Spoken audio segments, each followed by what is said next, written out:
Dear friends, आज मैं आपको बताने जा रहा हूँ कि आप ई पास झारखंड में अप्लाई कैसे कर सकते हैं, बिल्कुल मुफ्त और अपने मोबाइल से। तो चलिए, सबसे पहले आप क्रोम ब्राउज़र को या फिर गूगल जो सर्च इंजन है उसको ओपन कर लीजिए। तो मैं गूगल सर्च इंजन को ओपन कर लेता हूँ और सर्च इंजन में आपको जाके लिखना है ई पास झारखंड। ये लिख के आपको सर्च करना है। सर्च करने के बाद आपको जो फर्स्ट लिंक दिखाई देगा, झारखंड ई पास मैनेजमेंट सिस्टम, इसको क्लिक करना है और खोल लेना है। सबसे पहले जान लेते हैं कि किन किन लोगों के लिए ई पास की आवश्यकता है। तो आप देख सकते हो कि इस नियमों के लिए ई पास की आवश्यकता होगी। वो नियम है आपका, ई पास निम्न श्रेणी हेतु निर्गत किया जाएगा। पहला, गोइंग आउटसाइड झारखंड, जो झारखंड से बाहर जा रहे हैं उनके लिए, या फिर जो झारखंड में आ रहे हैं उनके लिए, या फिर जो डिस्ट्रिक्ट से बाहर जा रहे हैं, कोई भी डिस्ट्रिक्ट से बाहर जा रहे हैं उनके लिए, या with in the district boundary coming inside Jharkhand, अभी मैंने बताया जो झारखंड के अंदर आ रहे हैं उनके लिए ये आवश्यकता है। तथा आम नागरिकों के लिए भी ई पास की ज़रूरत है। तो वो कौन कौन से कैटेगरी में आते हैं वो सब पहले जान लेते हैं। पहला है पीडीएस डीलर। पीडीएस का मतलब होता है पब्लिक डिस्ट्रीब्यूशन सिस्टम। इसका मतलब जहाँ पे आप कोटा का राशन उठाते हैं, जैसे कि सरकार के थ्रू जो आपको चावल गेहूँ ये सब मिलता है, वो होता है पीडीएस, जिसका वैलिड है आपका 27 मई तक, जो कि समय आपका है 6 बजे सुबह से लेकर 3 बजे शाम तक डेली। इनका एक बार रजिस्ट्रेशन करवाना है, वो 27 तारीख तक इनका वैलिड रहेगा। उसके बाद आता है पेट्रोल पंप। सेकंड नंबर पे आता है पेट्रोल पंप। पेट्रोल पंप में आपको ओनर को भी करवाना है, साथ ही साथ उसमें जो वर्कर काम करते हैं उन्हें भी करवाना है, और ये इनका भी वैलिड रहेगा 27 तारीख तक। इनका कोई लिमिट नहीं है, ये इसका मतलब है कि ये 24 घंटा तक ओपन रख सकते हैं। फिर तीसरा नंबर में आता है शॉप सेलिंग। उसमें शॉप सेलिंग मतलब जो दुकान चला रहे हैं उसमें आपका है fruits, vegetables, grocery, food, grains, milk, sweet shops, ये सब आपका आता है इसमें शॉप सेलिंग में। तो इनका भी वैलिड, इनको भी एक बार रजिस्ट्रेशन करवाना है, जो कि 27 तारीख तक वैलिड रहेगा, और इनका भी टाइम लिमिट जो है वो है 6 बजे सुबह से लेकर 3 बजे शाम तक। उसके बाद फोर्थ नंबर में आता है होटल, रेस्टोरेंट, ढाबा। तो इनका भी करवाना होगा, चाहे वो एम्प्लॉय हो चाहे वो दुकानदार हो, इन्हें भी रजिस्ट्रेशन अपना करवाना होगा, ई पास बनवाना होगा, जिनका लिमिट रहेगा 27 मई तक। इनका कोई टाइम लिमिट नहीं है, यानी कि ये 24 घंटा ये भी ओपन रख सकते हैं अपने दुकान को। फिर फिफ्थ नंबर में आता है पर्सन प्रोवाइडिंग ट्रांसपोर्टेशन, यानी जो कोई भी चीज़ का ट्रांसपोर्टिंग कर रहे हैं उन्हें भी एक बार रजिस्ट्रेशन करवाना है, और इनका भी कोई लिमिट नहीं है, टाइम लिमिट कोई नहीं है, यानी 27 तारीख तक इनका वैलिड रहेगा। फिर सिक्स्थ नंबर में आता है पर्सन इंगेज्ड इन माइनिंग, यानी माइनिंग में जो है, जैसे खदान उदान में जो काम करते हैं उन्हें भी एक बार रजिस्ट्रेशन करवाना है, यानी कि इनका भी जो लॉकडाउन 27 मई तक है इतना समय तक आपका वैलिड रहेगा, और इनका भी कोई लिमिट नहीं है समय का, यानी ये एक बार ई पास बनवाएंगे इनका 27 तारीख तक चलेगा। फिर आता है कंस्ट्रक्शन में जो काम करता है, इंडस्ट्री में जो काम करते हैं, वो सब के लिए भी ई पास सही है। उसके बाद नाइन्थ नंबर में आता है shop selling construction related items. Construction related items में जो है इन्हें भी रजिस्ट्रेशन करवाना होगा, जिनका वैलिड 27 मई तक है।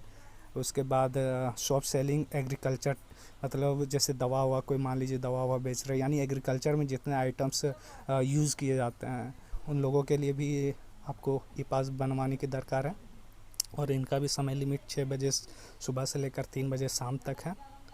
उसके बाद आता है व्हीकल पेयर, यानी कि जो ऑटोमोबाइल से जो गाड़ी घोड़ा बनाते हैं उन लोगों के लिए भी आपको ई पास बनाने की दरकार है, और इसमें भी दोनों हैं, वर्कर जो है उनके लिए भी और साथ साथ ऑनर के लिए भी ई पास बनाने की दरकार है, और इनका भी कोई लिमिट नहीं, यानी कि ये 24 घंटा दुकान खोल के रख सकते हैं, और ये 27 तारीख तक वैलिड रहेगा, इनको एक बार बनाने की दरकार है।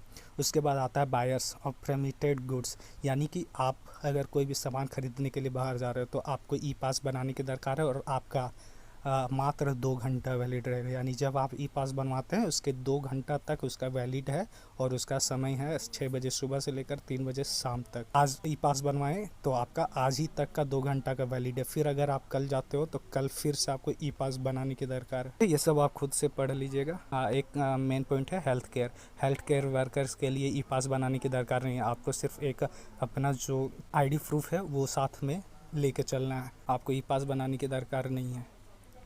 चलिए अब वीडियो स्टार्ट करते हैं। तो आप जब सर्च करिएगा epassjharkhand.nic.in तो आपको यहाँ पे लेके आएगा। यहाँ पे आपको सबसे पहले लिखा हुआ है लॉगिन, उसके बाद रजिस्टर हियर। यदि आप पहले इसमें रजिस्ट्रेशन कर लिए हैं तो आप सीधा लॉगिन कर सकते हैं, और यदि आप नए पर्सन हैं तो आपको रजिस्टर हियर पे जाना होगा। तो चलिए रजिस्टर हियर पे क्लिक करते हैं। और रजिस्ट्रेशन में क्लिक करने के बाद आपको इस टाइप का आपका इंटरफेस आपको दिखेगा। तो यहाँ पे आपको देखिए मोबाइल नंबर बोल रहा है इंटर करने। यहाँ पे आपको मोबाइल नंबर इंटर करके सबमिट पे क्लिक करना है। जब आप सबमिट पे क्लिक कर लेते हो तो आपको कंफर्म मोबाइल नंबर पूछेगा। कंफर्म मोबाइल नंबर में फिर आपको अपना मोबाइल नंबर फिर से दोहराना है, उसके बाद फिर सबमिट पे क्लिक करना है।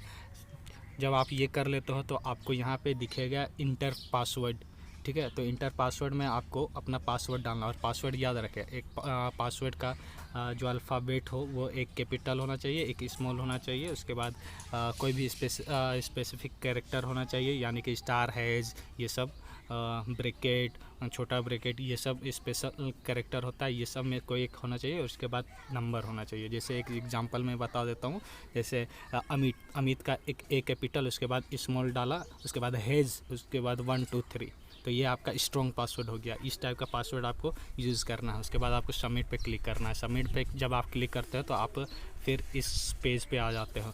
यहाँ पे आपको फिर से बोलते हैं कंफर्म पासवर्ड डालने, तो यानी आपको पासवर्ड फिर से दोहराना है, वही पासवर्ड जो आपने पहले डाला था। उसके बाद फिर सबमिट पे क्लिक कर देना है। उसके बाद रजिस्ट्रेशन हो जाने के बाद आप यहाँ लॉगिन कर सकते हैं। तो चलिए लॉगिन करते हैं। जो आपने रजिस्ट्रेशन किया वो नंबर और पासवर्ड से, तो आप लॉगिन पे वही नंबर और पासवर्ड डाल के, ये जो कैप्चा है आपको यहाँ पे एक इमेज दिखेगा, उसमें कोई भी नंबर होगा, वो नंबर को हूबहू नीचे इंटर एबव नंबर पे आपको डालना है, जो नंबर आपका दिया हुआ होगा। उसके बाद आपको ये लॉगिन पे क्लिक करके आपको लॉगिन करना है। जब लॉगिन कर लेते हो आप तो आपको इस टाइप का इंटरफेस आपको दिखेगा। आपको यहाँ पे नज़र आएगा राइट साइड में ये डिटेल्स, पर्सन डिटेल्स, डॉक्यूमेंट्स और मोबाइल वेरिफिकेशन। तो मोबाइल वेरीफाइड में आपको कंप्लीटेड दिखेगा, इसलिए क्योंकि आपने पहले मोबाइल अपना नंबर से रजिस्ट्रेशन कर लिया है। और ये दोनों आपको पर्सन डिटेल्स और डॉक्यूमेंट्स ये आपको पेंडिंग दिखेगा, क्योंकि आपने ये सब डिटेल्स अभी फिल नहीं किया। तो सबसे पहले आपको ये डिटेल्स फिल करने की ज़रूरत होगी। तो चलिए ये डिटेल्स को फिल करते हैं। इसमें आपको पर्सन डिटेल्स पे क्लिक करना है। यहाँ पे जो राइट साइड में पर्सन डिटेल्स आपको दिख रहा है उसमें आपको क्लिक करना है। जब आप इसमें क्लिक करते हो तो आपको इसका पेज पे ले आएगा। यहाँ पे आपको अपना नाम, जेंडर क्या है, उसके बाद नेशनैलिटी आप इंडियन, उसके बाद आपको डेट ऑफ बर्थ डालना होगा, डेट, मंथ्स और ईयर। ये आप जब क्लिक कर लेते हो तो उसके बाद आपको मोबाइल फादर्स नेम पूछी जाएगी। आपको फादर्स नेम पे क्लिक करके आपको फादर्स नेम डालना है। उसके बाद आपका एड्रेस, ठीक है, आप अपना एड्रेस यहाँ पे फिल कर दीजिए। उसके बाद स्टेट अपना फिल कीजिए, उसके बाद डिस्ट्रिक्ट, उसके बाद अपना पिन कोड। ये करने के बाद आपको सेव पे क्लिक करना है और सेव कर लेना है। फिर आप जब सेव कर लेते हो तो आपसे पूछा जाएगा ID डिटेल्स। उसमें आपका है वोटर कार्ड, आधार कार्ड, पासपोर्ट, पेन और ड्राइविंग लाइसेंस। ये पाँचों में आप कोई भी एक सिलेक्ट करके डाल सकते हो। तो चलिए आधार कार्ड को सिलेक्ट करने के बाद आप अपना ID नंबर जो यानी कि आधार कार्ड या जो भी आपने सिलेक्ट किया है उसका नंबर जो है उसको आपको नीचे इंटर करना है। इंटर करने के बाद आपको सेव पे क्लिक करना है। जब आप सेव पे क्लिक करते हो तो आपको इस पेज पे ले आएगी और यहाँ पे बताएगा पर्सन डिटेल्स में कंप्लीटेड, डॉक्यूमेंट्स में कंप्लीटेड। ये सब जब कंप्लीट हो जाएगी आपकी तो उसके बाद आपको लेफ्ट साइड में आपको दिखेगा अप्लाई फॉर ई पास, इसमें आपको क्लिक करना है। यहाँ पे जब आप क्लिक करते हो तो आपको राइट साइड में आपका डिस्ट्रिक्ट दिखेगा, यानी आप कौन से डिस्ट्रिक्ट से हो वो आपको यहाँ पे दिखेगा। यानी जो डिस्ट्रिक्ट से आप हो आपका ई पास वहीं से अप्रूव होगा।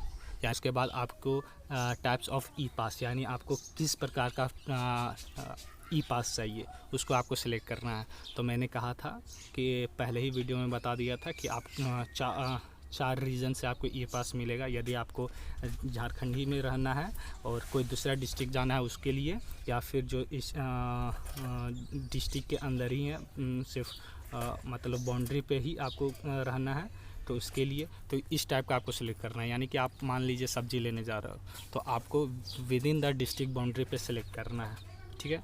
यदि आप झारखंड से बाहर जा रहे हो, जैसे कहीं भी बिहार, बंगाल, कहीं भी, तो आपको फर्स्ट ऑप्शन यानी गोइंग आउटसाइड झारखंड पे क्लिक करना है। यदि आपको दूसरा डिस्ट्रिक्ट में जाना है, जैसे रांची से आपको रामगढ़ जाना है, तो आप सेकेंड नंबर ऑप्शन चूज़ करोगे। उसके बाद आप शॉपकीपर हो या फिर दुकान वर्कर हो, या फिर आप सब्ज़ी लेने जा रहे हो, कोई चीज़ परचेज़ करने जा रहे हो, तो आप थर्ड नंबर सेलेक्ट करोगे। उसके बाद कोई अदर स्टेट से आप झारखंड स्टेट में इंटर करते हो तो आप फोर्थ नंबर चूज़ करोगे, ठीक है। ये चूज़ करने के बाद आप आगे बढ़ जाओगे, ठीक है। ये आगे बढ़ जाने के बाद आपको request for E pass show आएगा। तो इसमें आपको टाइप्स ऑफ आपने 2 ऑप्शन पहले ही सेलेक्ट कर रखा था। उसके बाद करंट एड्रेस, यानी आपका जो करंट एड्रेस है वो आपको डालना है। फिर विजिट स्टेट आपने पहला चूज़ किया था कि गोइंग टू आउटसाइड झारखंड, तो आपको यहाँ पे विजिटिंग स्टेट को क्लिक करने का ऑप्शन मिल जाएगा। यदि आप विद इन बाउंड्री आप डाल रहे हो, डिस्ट्रिक्ट बाउंड्री, तो आपको सेलेक्ट करने नहीं मिलेगा, ठीक है।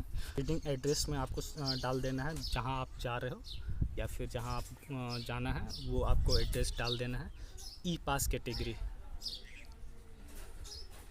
आपको फिर कैटेगरी इसमें चूज़ करने के लिए मिलेगा, जो मैंने आपको बताया था वो कैटेगरी में आप कौन से कैटेगरी को चूज़ करते हो वो आपको डालना होगा। टाइप ऑफ कैटेगरी में मैंने आपको जो बताया था वो सब आपको डालना होगा।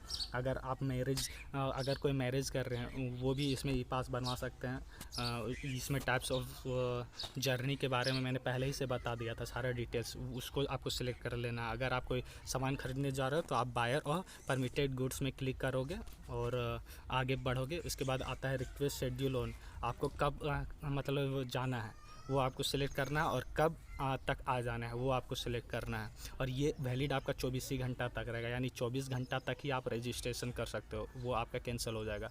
लेकिन मैंने बताया था टाइम लिमिट, जिसका टाइम लिमिट ज़्यादा है वो आपका 27 तारीख तक वैलिड रहेगा, ठीक है। वो सब मैंने टाइम लिमिट के बारे में पहले से ही जानकारी दे रखा था, वो सब आप ज़रूर देख लोगे। उसके बाद रिक्वेस्ट टाइम ऑन, ये आपका समय कब से स्टार्ट होगा, यानी आप कब से जाना चाहोगे वो आपको सिलेक्ट करना है, टाइम। उसके बाद आपको कब आप आ जाओगे ये समय आपको सिलेक्ट करना है।